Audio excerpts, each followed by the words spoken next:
I still get comments like, "You speak English very well." The director tells me, "You need to be blacker."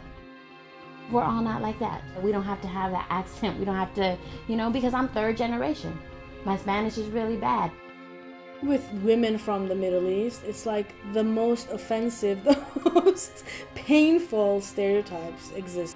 Women on the staff reportedly had to sign an agreement that they would not ever sue for sexual harassment. The writers were talking about their own sex lives. They were talking about the cast. Renee Zellweger in Cold Mountain played a character that was actually a black slave in the novel, and they wanted to cast Renee, so they turned her into an Appalachian white woman. Books that have been made into films where the character was gay, and in the film version, they're straight. And you're like, why? But there was a time when I used to go to auditions a lot, and if there was an audition for a doctor, let's say, well, the talent agency would send all the white males who might look like a doctor, whatever that means. Well, there aren't doctors who are females, there aren't doctors who are Indian, there aren't doctors who are African.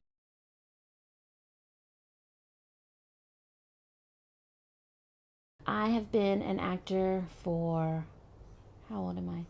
37. I've been an actor for about 15 years. I used to get sent out for either Young Mom. As I've gotten older, also, I've been sent out for somebody's wife. Mostly, I have an agent that specifically is a Latino agent. So if they're looking for a Latino, I go into the casting and it's the same ladies that I see every time I go. So we all kind of look alike. We're all kind of short. We all have this mother look. Our hair's almost exactly the same.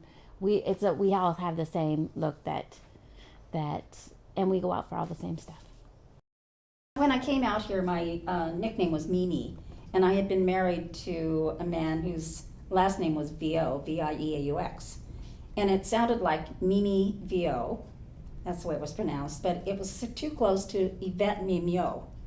And they said, "You're going to be cast in Oriental roles, so you should have an Oriental name."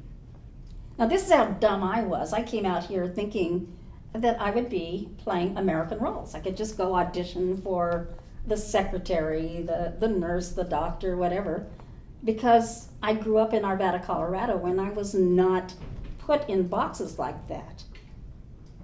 And for a number of years, most of what I did was speaking in Japanese.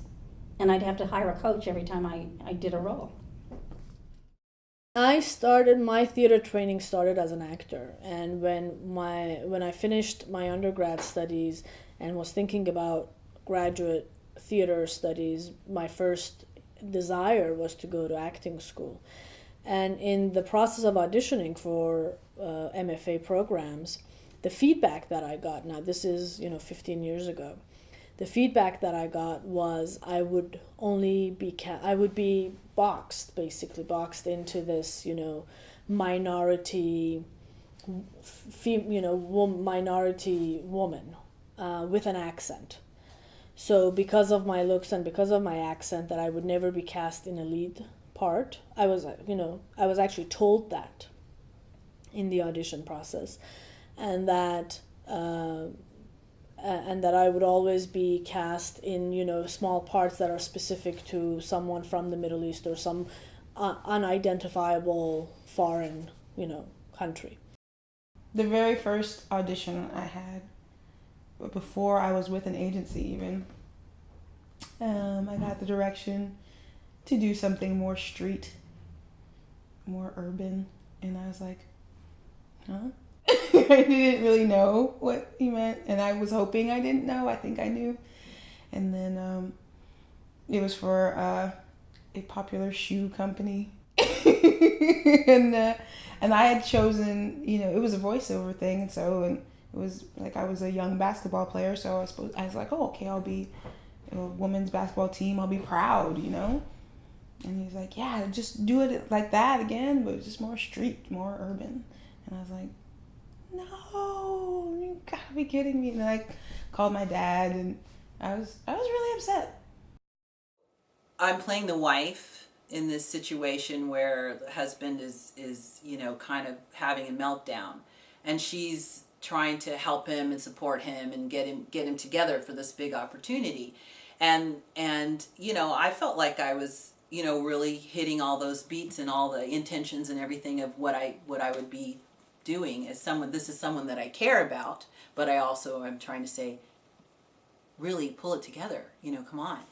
And but the director was saying, don't be so harsh, don't be so bossy, don't be so, and I'm like, and I really was not, I was being a fabulous wife in the situation, but he didn't see me. He was on automatic pilot. And I can say this with authority, because he did say that at a certain point where he kept telling me over and over, just don't be so bossy. He's not even looking at me. Don't be such a ball buster or whatever. And so, but this is the stereotype that he had in his mind about black women being mean and bossy. And so when he finally sat down, we ran the scene, because I'm totally confused by these directions that he's giving me, and I'm just getting softer and softer and meeker until finally he was like, what are you doing? Kick his butt, and I'm like, you just told me not to be, that's the only thing you've been saying to me, like every time we've run this scene. And he's like, oh, well, that's what I have to say to my black actresses, and I was like, what? This leads into the whole Menopause the Musical story, because that is another idiots. So I'm doing this show where none of the, it's an ensemble of 4. None of the actors, none of the characters are given names. We all just have the role. So my role is actually of a professional, an executive. So on this playbill, it ends up being Power Woman. In the script, it's actually Professional Woman. She is specifically supposed to be African American. There are 4 other characters: an Earth Mother, Iowa Housewife, and Soap Star. No one has a name. These are the 4 characters. I was directed to play Power Woman.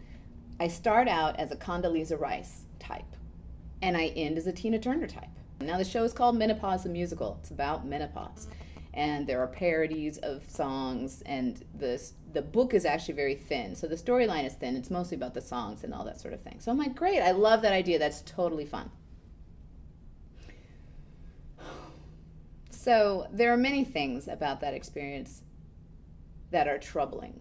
It started in rehearsal when there was a meeting with the African American women who were going to be playing Power Women, and we were instructed as to how black women act when they're alone and comfortable. I guess and at the time I was thinking, well, I guess to be loose for the Tina Turner time, right? Or something like that. But really it was like, there's no connection other than, okay, this production team, fully racist. The producer, Jeannie Linders, the director, Catherine Conte, sitting there telling us how black women are, telling us black women how black women actually are. And then at some point we go to see the show in Orlando, which is where the original cast was, and we get to see the original, most of the original cast in this particular performance. And the original Power Woman was performing, and there's supposed to be this character arc. I've been really, I'm diligent with my notes. Condoleezza Rice to Tina Turner. And I didn't see that arc. She seemed to have, to me, 1 note. Although I liked her, she had 1 note. I asked the director because I said, I want to make sure I'm doing the role right. And she's the one who originated the role. So my assumption is that she's doing it the way they want it done. Is this how you want it done? And I said, because I didn't really see the character arc that we were talking about. The director grabs my arm and she says, she's the whitest in all our productions. Don't look to her for that.